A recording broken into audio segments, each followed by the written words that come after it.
transmission. What is your position? Rag!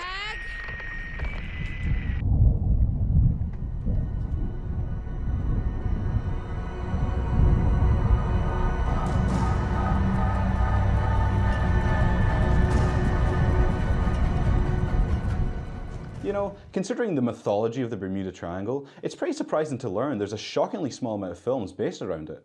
And I'm not talking about horror films, I'm talking about films in general. There's just none out there. Off the top of my head, I can only think of Airport 77 with Jack Lemmon, which was an aircraft survival film, and the Linda Hamilton film Bermuda Tentacles that came out in 2014. And all I heard about that was that it was one of the worst films of that year. There is also an Italian horror film titled The Bermuda Triangle that was released in 1978, but I've never seen it, and considering the reviews it's received, I don't think I'm missing much.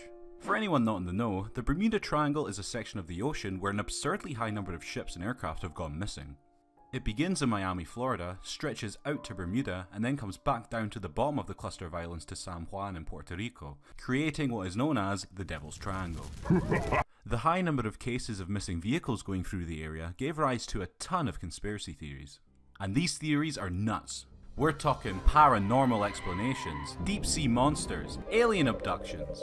There's even a theory that the legendary lost city of Atlantis sunk in the triangle, and the leftover technology hidden in the ruins are what brings down all the vehicles that pass over the top of it. The triangle itself didn't even have its edges defined until 1964, where author Vincent Gaddis wrote an article for pulp magazine Agrossi titled The Deadly Bermuda Triangle, and later that year expanded his theories into a book, Invisible Horizons. You'd think that once this was released, filmmakers would capitalise on the rapid popularity of the triangle and there would be this boom in horror media. But no, nearly no one has tapped into the hidden potential that this premise brings. It's really quite perplexing to me that so few filmmakers have utilised the triangle as a setup for some fantastical horror films.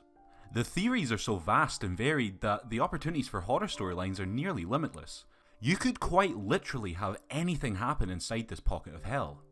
However, it wouldn't be until 2009 when underrated director and writer Christopher Smith would finally be the one to come along and fill in this void. I found out about this film when I was mindlessly scrolling through the horror section of Amazon Prime.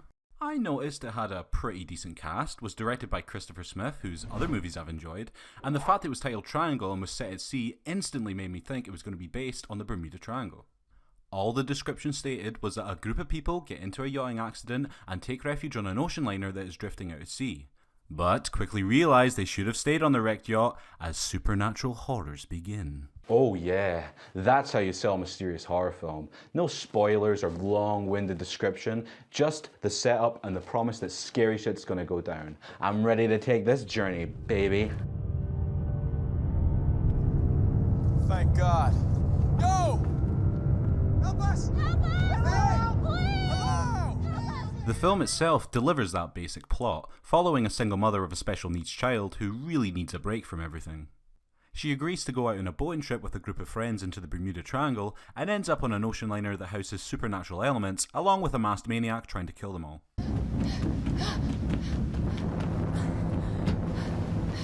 The movie instantly hits you with an audio-visual punch with a great visual style. It's super crisp and clean, but with a really melancholic colour palette. It's filmed like a lot of movies from the late 2000s, and it reminds me of something like The Bourne Ultimatum, only imagine if Jason Bourne was in 4K and with much more varied colour tones on screen.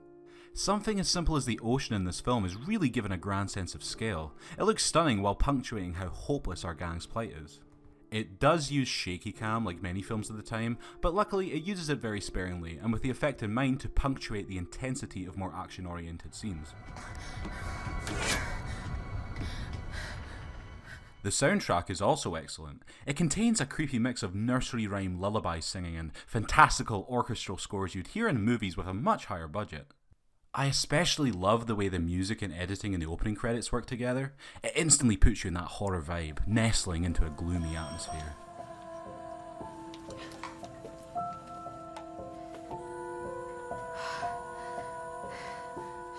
For 2009, the visual effects also hold up pretty damn well, the only glaringly dated thing being the cruise ship itself, which is entirely CGI. It is insanely difficult to shoot in open water, and there must have been some safety concerns with a massive ship pelting towards a cast of actors on an upturned boat, so it's forgivable. Once on board though, the ship itself is instantly ominous and trippy, with a seemingly infinite number of corridors and stretched out hallways.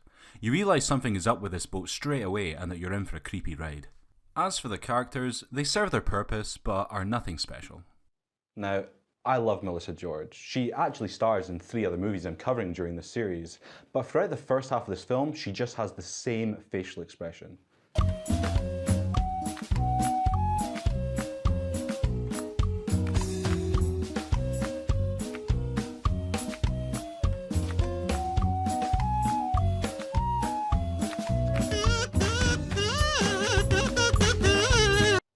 Now, I understand that the confusion the character is under demands this, but honestly, she doesn't change it until about the hour mark.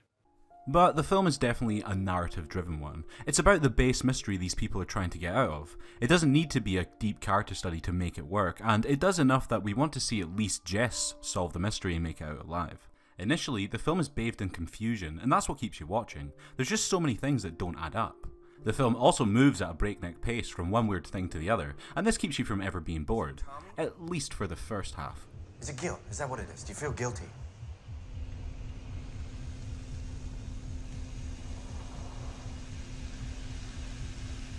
Halfway through, the film takes a turn I wasn't expecting, and it becomes a completely different movie. It loses a lot of steam once this twist is introduced because you know how the whole thing is going to play out for the next 20 minutes. Luckily, it doesn't go all the way to the climax of the film with it, and it sways from the formula set up to surprise you again, only to then revert back in on itself as the exact same twist is done a second time, leaving you to wait for the events to play out again before we get back to something we haven't seen before. And it's not like this sort of twist couldn't work, because I've seen it work in films such as Prisoner of Azkaban, but in that film it uses various techniques to keep you guessing what will happen even as things are revealed. It also has the advantage of 3 very likeable and charming characters with good banter between them to entertain us, while here we just have one character that, for the most part, is one note and alone. There was still a full 30 minutes left when I realised what would happen, and it deflated my mood.